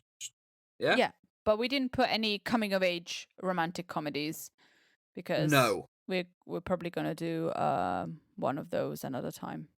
Yeah. Because if not, it's going to be too difficult. There's one of mine that the characters are quite young, but they're not in school, so I'd say it's not a coming of age film. Maybe it's the one I just put in. Possibly. That's fine. It's all right for us to have crossover. So, my number 5 is the most recent film on my list. It's from 2019, directed by Nanachka Khan, and it stars Ali Wong and Randall Park, and it is Always Be My Maybe. I got that one as well. Oh, have you? Yeah. Good. Is it your number 5? No, it's not my number 5. Okay, fair enough. No, well, it's higher than that because I think it's brilliant. It is brilliant. It's a great film. Ali Wong and Randall Park play characters who have been friends since they were children, and the film is they were childhood sweethearts, and then they sort of fell apart, and then the film is about them reconnecting later in life. And one of them, Ali Wong, has become a very successful. Is she a chef, like a celebrity chef? Yeah. So she's sort of become a famous celebrity chef, and Randall Park has attempted to become a famous musician, but hasn't quite made it. So he's working as a kind of interior decorator kind of person in the film. Yeah, I guess so. Yeah. And they reconnect at one point, and the film is about kind of them, falling in love again and reconnecting and discovering that that's what they want about each other. But what makes it stand out is Randall Park's character. Is the scenes where he's playing in his band, they're actually quite good, I think. Would you say? Yeah, like, definitely. I think that there's a lot of fun music in this movie. I think that Randall Park really commits to his role as a musician in this film, and the music they come up with is really quite fun. And then, I mean, really, the reason it's on my list is there is a sequence around the middle of the movie where they go out to dinner, and Ali Wong's date for the evening is Keanu Reeves playing himself. And in what has to be one of my absolute favourite Keanu Reeves' performances, because he has absolutely no, what's the word? He has no qualms about making fun of himself at all. Yeah. And he is hilarious as a kind of absolutely manic take on the public persona of Keanu Reeves, and it's the absolute best. But the rest of the film is really, really good. I really enjoy it. I've only watched it once, but I liked it a lot. And also, just in terms of representation, the fact it's about two, Randall Park and Ali Wong are both of Asian heritage.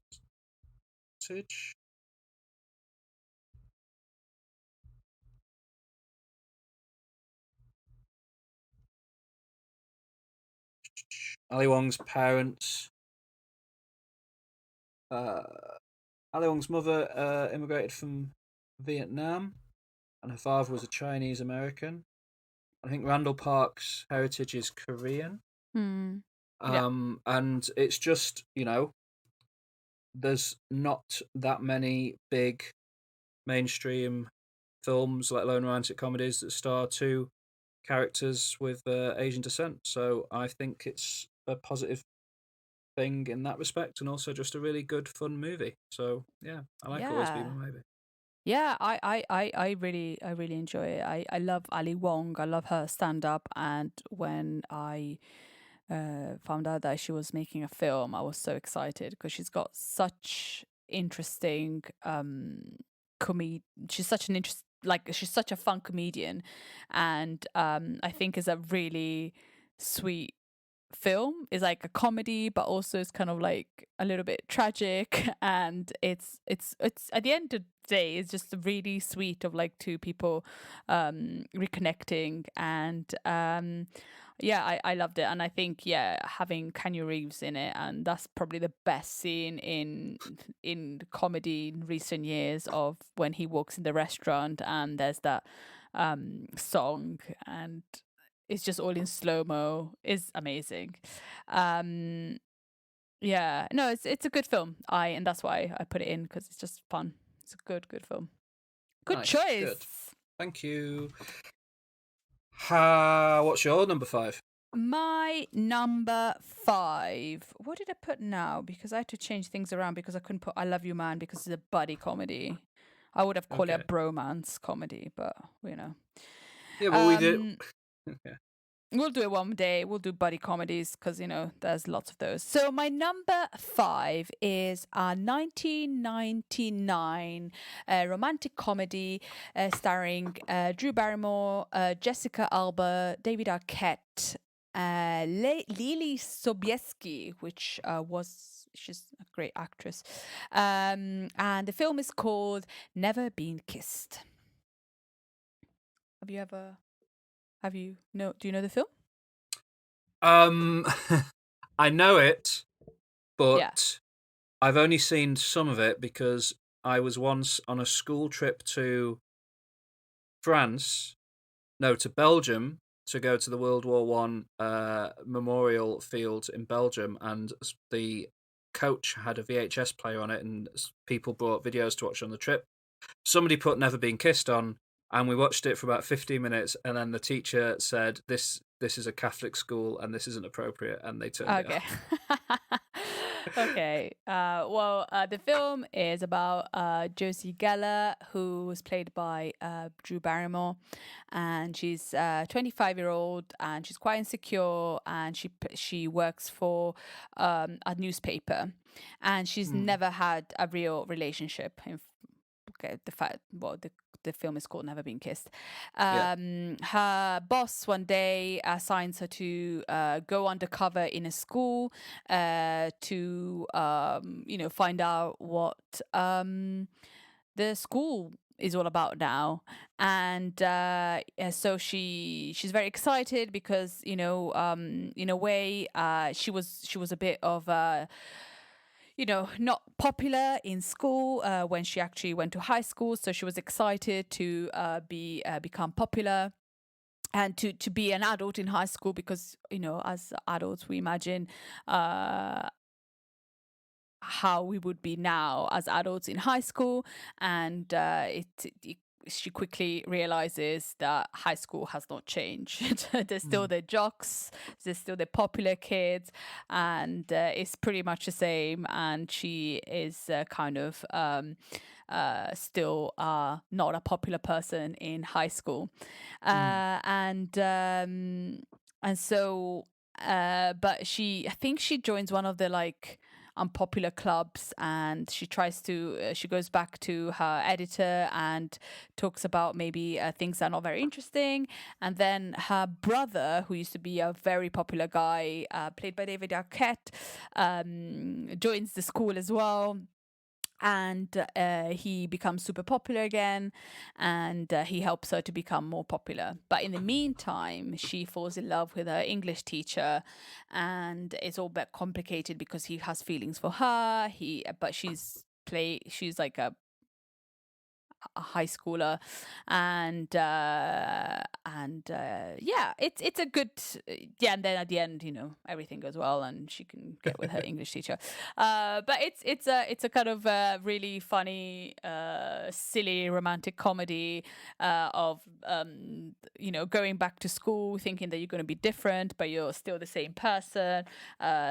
She finally finding the love of her life, and it's just a classic romantic comedy. And I love Drew Barrymore, she's great, and it's a good film. I wanted to put Drew Barrymore film because I think she's great in romantic comedies. And yeah, this was it. Never Been Kissed. I love David Arquette. I think he's goofy and funny. Whenever he's in something you just go, yeah, it's David. Hi, David. Yeah. And yeah, it's one of those films that in reality, like, why does the school not know that there are two adults in it? How do the teachers not know? Like, how can you go into school undercover? But in romantic comedies, you can do anything you want. Yeah, it's funny. If a 25-year-old turned up at a school, it would be. Yeah. People would go, can you leave, in a film please? like The Kissing Booth, it would be totally normal that 25-year-old walks in the school, but yeah. But yeah, and that's my number 5, Never Been Kissed. Nice, good choice. I like it. Well done. I always connect it to that weird. It was the teacher that turned it off on that school trip was an odd teacher. Everyone thought they were a bit strange because it really wasn't very. It wasn't like an illicit movie of any at all. Like, there is one kiss at the end. Yeah, it was so weird when they turned it off. And then we watched The Matrix. Nice. That's worse. I know, right? Like, we can watch The Matrix, which is full of violence, but we can't watch Never Been Kissed. What a weird, strange. Anyway, so good. My number 4 is a 2012 British romantic comedy film, directed by Ben Wheatley. Yeah. Oh. Yeah, so his follow-up to Kill List. And written by and starring Alice Lowe and Steve Oram. It is the film Sightseers. Oh. So it's a dark horror romantic comedy, as you might imagine, considering it's Ben Wheatley. Alice Lowe is an amazing British comedic actress. She made a film recently called Prevenge, which I've talked about on the podcast before, that I think is a masterpiece. And I think this is the first film she wrote. She wrote it with Steve Oram. They play Chris and Tina, a couple who are quite a new couple. Tina is quite, what's the word, sheltered. She's not really done much in her life or seen much. She lives with her mother and sort of lives at home. And Chris is a Caravan fan, and he takes Tina on holiday, much to the annoyance of Tina's mum, on a caravan holiday around the north of England. And on this holiday, Tina discovers that Chris, if somebody is rude to him and he doesn't like them, he will just kill them. And Tina, rather than finding this awful, Tina kind of rather enjoys it. And the film is them sort of working their way across the north of England, dealing with rude people. There's a bit where a dog walker refuses to pick up his dog's doings in a field, and Chris murders him, and Tina says, "You've just killed a man," and he says, "That's not a man, that's a Daily Mail reader." And as soon as that happened in the film, I knew that I loved it. So yeah, it's a good film. It's a weird film. I was kind of tried as much as possible to see if it was a romantic comedy or not, and eventually I found a newspaper article that called it the most surreal romantic comedy of 2012. So I decided to that merited it being on my list. So yeah, it's just very, very funny, very, very weird. Alice Lowe is so good in it, and the fact that she wrote it as well, along with Steve Aram, who's really good in it as well, is just, I mean, it's great, and it's very kind of well observed humour about small provincial Northern English places and tourist places. Like they go to a pencil museum at one point, and just strange little things like that. So yeah, I really love it. I imagine you haven't seen it. No. No. But I guess I'm going to see it soon. Maybe, who knows? For two It's Ben good, though. Wheatley films. Yeah. So yeah, that's Sightseers. Ah, great. Nice. Mm. Cool. So what's your number 4? My number 4 is a film called 1994 filmed called Muriel's Wedding. Oh. Is this Australian film? Yeah, this is an Australian film starring Toni Collette. I don't know Bill Hunter, but I know Rachel Griffiths. She's in Hollywood now. I think she's in she was in 6 Feet Under. Yeah, and is it doesn't say romantic comedy anywhere, but on my letterboxd it does, so I'm going to put it as a romantic comedy. That's fine. And it's a story about Muriel, played by Toni Collette, and the only thing that she wants to do is get married, but she has got a very oppressive father, and she's never really had any interaction with men, and she's a bit socially awkward, and she's got very like beautiful friends, very Australian blonde friends, and Muriel has got this like red hair. She looks very different from anyone. In fact, she had to put on loads of weight for this film. And she steals money from her family to go to this on this holiday, and she meets Rhonda, played by Rachel Griffiths, and they decide to move from the small town, which I think what's it called? It's got a very strange. It's not real town. It's called it's got a very interesting name, but I can't. Porpoise Spit. Right. So she decides to leave Porpoise Spit, which is like this dead end town in the bush, to move to Sydney, and there she gets she changes her name, and she starts having a little bit more of like open fun with men, and then she gets a deal of her life, and she can finally get married. I'm not going to say what the deal is because I think it's quite fun. A bit of a spoiler, but it's a really it's a very kind of dark comedy. Nice. Muriel is she's really unpopular. She's a bit of a I don't know. She's not like her friends, and also Toni Collette doesn't look like your classic Australian actress, does she? And so she's perfect kind of for the part. And she there's a lot of ABBA in this film. She loves ABBA, Nice. and apparently I read that the director, which is directed by PJ Hogan, which directed loads of romantic comedies, like Muriel's Wedding, which I said, My Best Friend's Wedding, which I also love. That's in my honorable mentions. And another one, The Confession of a Shopaholic with Isla Fisher.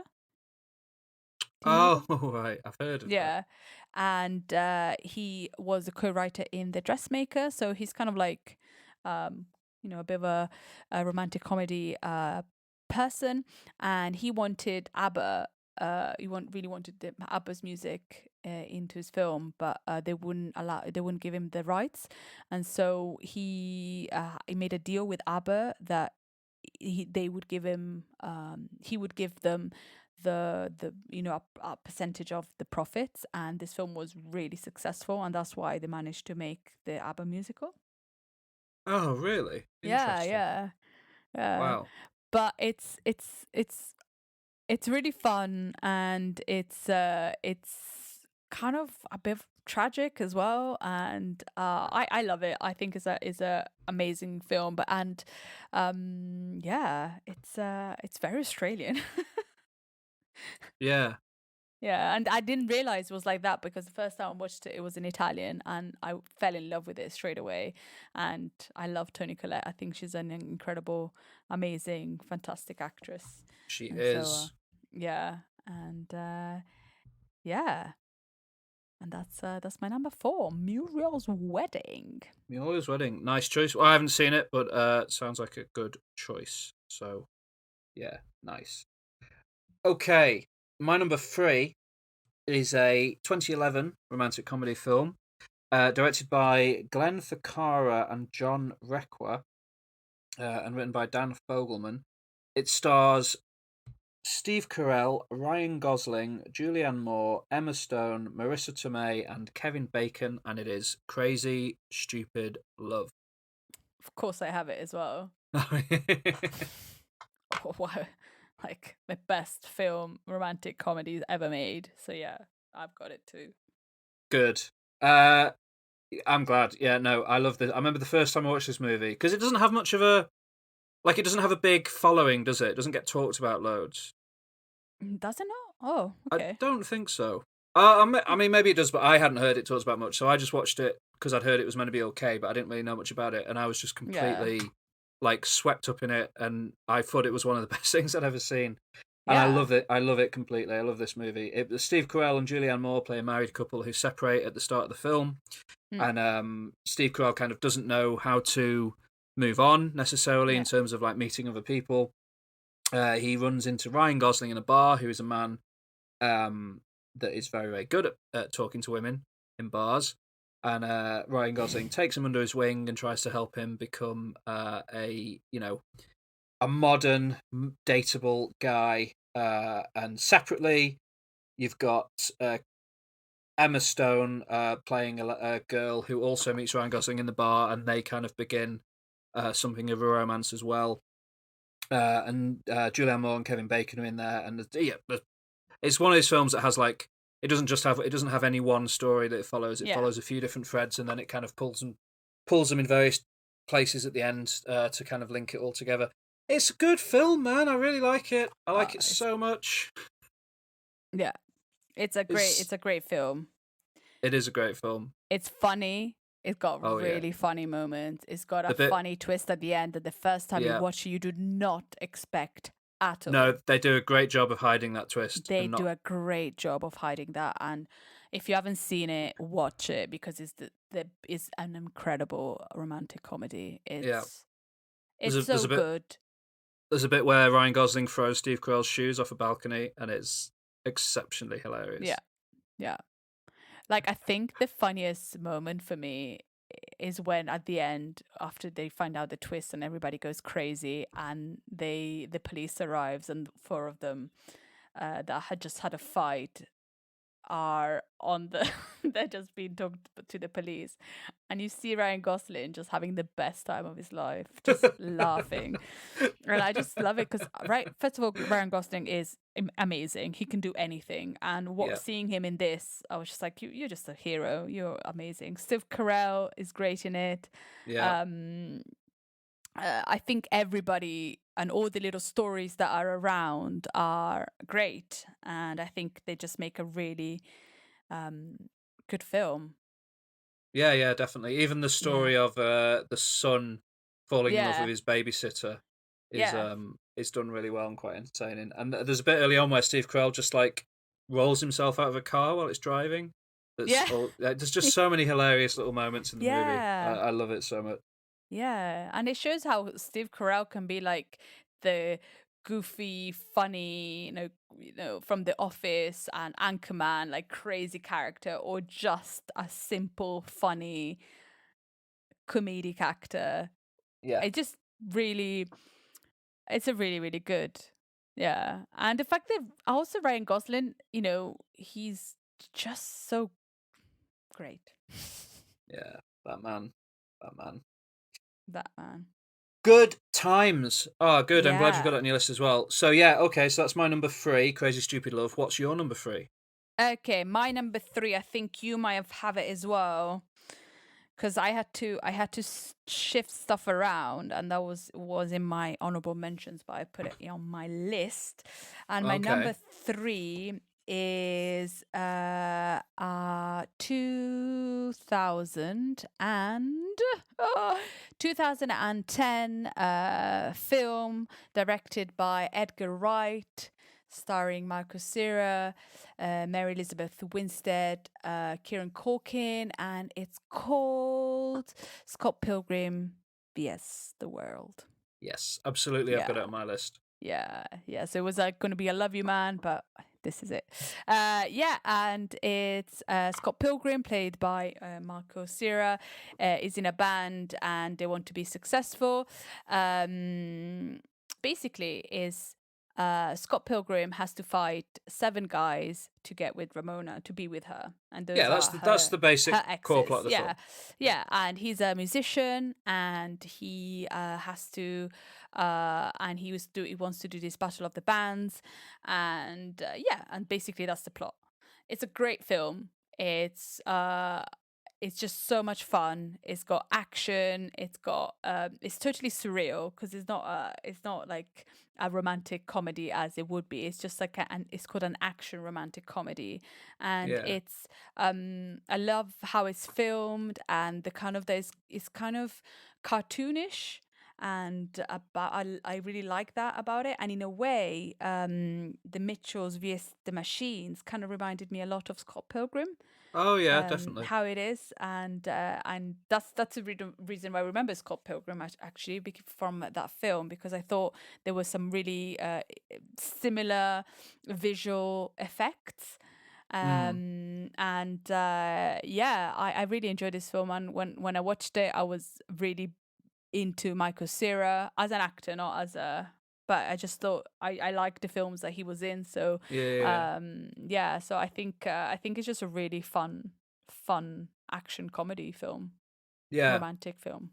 Yeah. definitely. I like how Edgar Wright directs it as if it's a live action video game in a Yeah. way.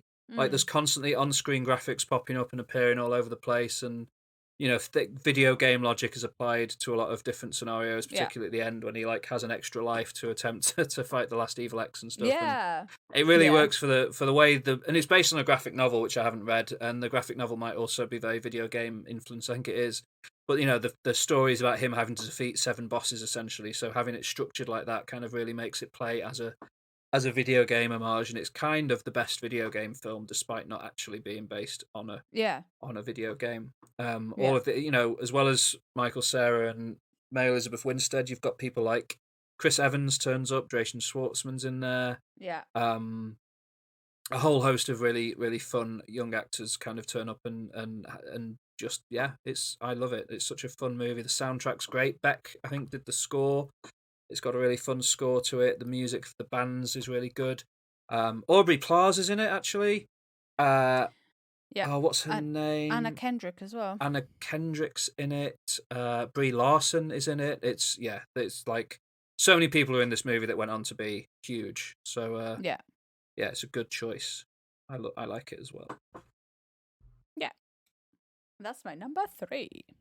Nice, good. Okay, so my number 2 is a 1993 romantic comedy directed by Harold Ramis, and it stars Bill Murray and Andy McDowell, and it is Groundhog Day.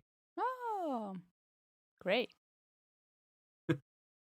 The story of a weatherman, Phil, who is sent to Punxsutawney to cover the annual Groundhog Day festival, where a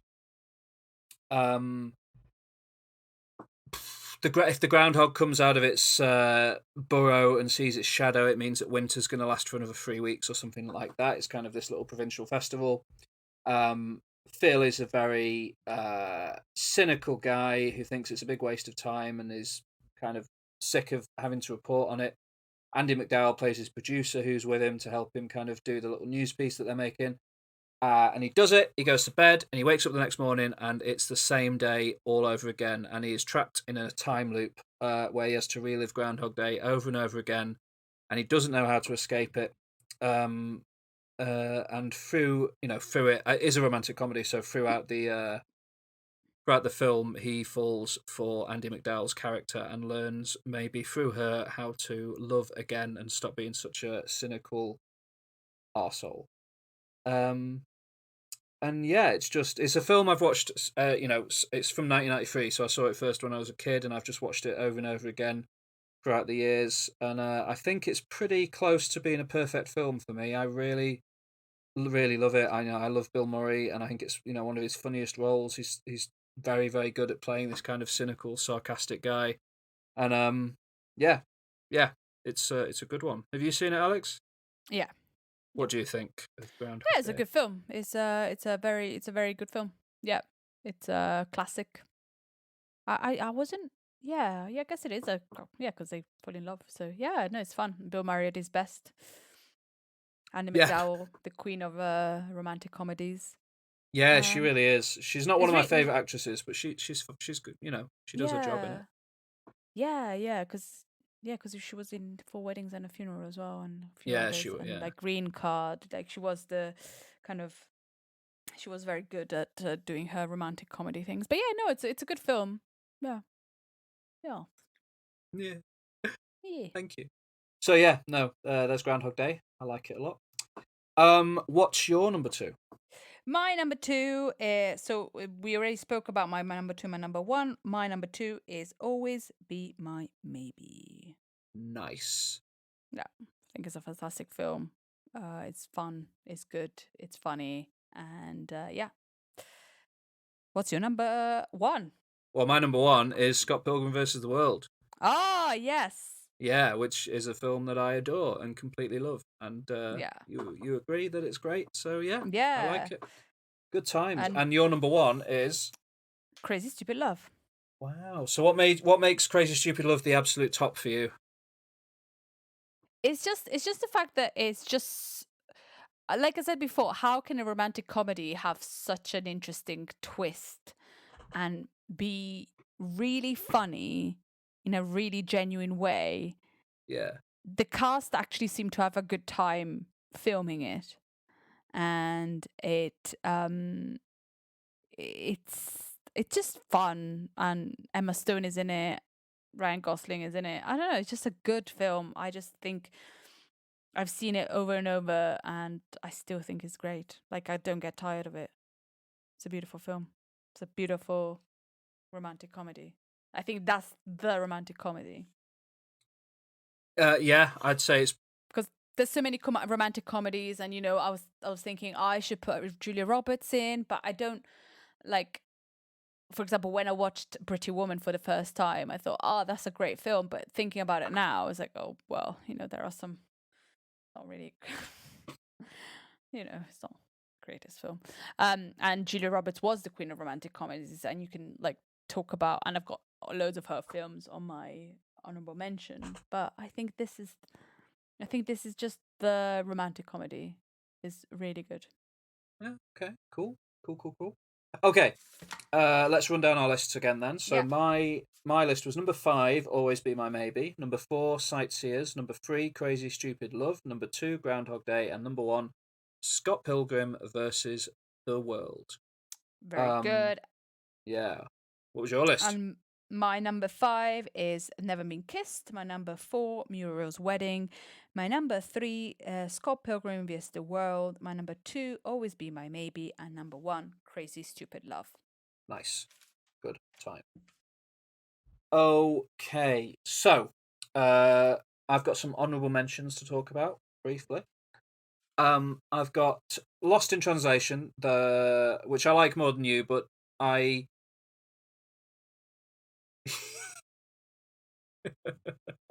How is I'm that just a laughing at your comedy? face on your thing. How is that comedy? Sorry? That's definitely not there's nothing funny about that film. I find parts of it funny, but I didn't put it in my list because I don't think it is primarily. I think it's a drama foremost, and then there's funny parts to it because Bill Murray just is funny in some of his line readings and stuff. Yeah, it's got a funny face. What? It's got a funny face. He does have a funny face. I didn't like it the first time I watched it, and it took me a few years actually. And then I think the first time I really connected with it was watching it after having. I think after being in Japan for about 3 months, I watched it on my own, and that was the first time I really sort of liked it, connected with it. So I do like it, but it's not one of my favourites or anything. Shaun of the Dead, which would have been on my list, but I kind of went for Scott Pilgrim, and I didn't want to have 2 Edgar Wright movies on there. So, but I do love Shaun of the Dead. Happiest Season, Palm Springs, Man Up, which is a pretty good Simon Pegg romantic comedy, which maybe is one of the less well-known films. People should check that out. She's Out of My League is a surprisingly fun film. Eternal Sunshine of the Spotless Mind. Is that a romantic That's not comedy? a romantic no, there's nothing comedic about that film. Oh, it is. It's funny. In parts. Jim Carrey's in it. No, I cried more than I laughed in that film. Maybe, but I think there are funny bits in it. No, but again, it's not romantic a pure comedy. romantic comedy, so it's not on my list. It's in my honorable mentions, which can be more flexible. Stop doing that. I guess so. The Girl Next Door, which I talked about on a recent episode, I like that a lot. When Harry Met Sally is one of those iconic, ones. I think it's it's good. Moonstruck, which I didn't put on my list because we've talked Moonstruck to death, but it is an incredible film, and that's a romantic comedy, right? Yeah, definitely a romantic comedy. Yeah. And 50 First Dates, the only Adam Sandler movie really that you'll find me defending. Out of his straight comedies, Uncut Gems and what's the other one? Punch Drunk Love are both great, but they're not really Adam Sandler films. And then Forgetting Sarah Marshall, which is a great film. That's it for my choices. Thank you. Mine are Friends with Benefits, with Mila Kunis and Justin Timberlake. Nice. Forgetting Sarah Marshall, 50 First Dates, My Big Fat Greek Wedding, America's Sweetheart, Amelie, Emma, the 2021, not the first one. Yeah. Palm Springs, Mamma Mia, My Best Friend's Wedding, and 4 Weddings and a Funeral. Nice. Good, strong, solid list. So, homework. Who's setting homework first then? It would be you. Me? Mm-hmm. Setting you homework? Yeah. Cool. So, Sightseers is the only one you haven't seen. Yeah. So, Sightseers, please. Yeah. Okay. Great. And I think you should watch probably just to watch something different and with Toni Collette, probably Muriel's Wedding. Okay, cool. Yeah. I will check out Muriel's Wedding. I've never seen it, and I love Toni Collette. So yeah, that'd be good. You're gonna. I don't know. I don't know what you're gonna think of it, but you might enjoy it, or you might really hate it. I'm sure. I mean, I really like ABBA, and I really like Toni Collette, so I can't see much chance of not liking it. I'm sure I like it. Cool, man. Cool. So, if I was going to choose one thing to recommend people check out from this week's Culture Catch-Up, there was some brilliant stuff this week that I checked out, like Mitchell's vs. the Machines and Resident Evil 8. But I'd say Bright Green Field, the debut album by Squid, is the one thing that I hope people give a go to after they've listened to this episode. So yeah, Bright Green Field by Squid. It's incredible. Please give it a go. How about you, Alex? Definitely I would recommend Mitchell's Against the Machines. I think is a good film. If you are not convinced by the trailer, I think is a good film to watch. Nice. Awesome. Yeah. So, thank you for listening, everyone, to this episode. As always, it's been a pleasure to have you with us. Next week we're going to try something slightly different. We're hoping to start doing this once a month, picking something of significance, a significant release of some form, and giving it a slightly longer form discussion. So next week, join us for what will be a deep dive into the 2021 Best Picture Oscar winner, Nomadland, starring Frances McDormand and Chloe Zhao. We'll be talking at length about that movie and how we felt about it. It's available, I think, in most places on Disney Plus now under the Star banner. So watch it, give it a go before next week's episode so that you can listen without fear of spoilers. Not that it's a particularly spoilable film. But yeah, please join us for that one. And it's something a little bit different. It's a bit of an experiment. So please do let us know what you think of it. As always, you can find links to our email address and all of our social media channels in the show notes for this episode, along with links to everything we discussed in Culture Catch Up and MyTube. And yeah, please follow us, tweet at us, Instagram us, talk to us, email us, send us your stuff, and we'd love to hear from you. And yeah, thank you very much. It's been great. Love you. Thank you. Thank you. Bye. Love you. Bye.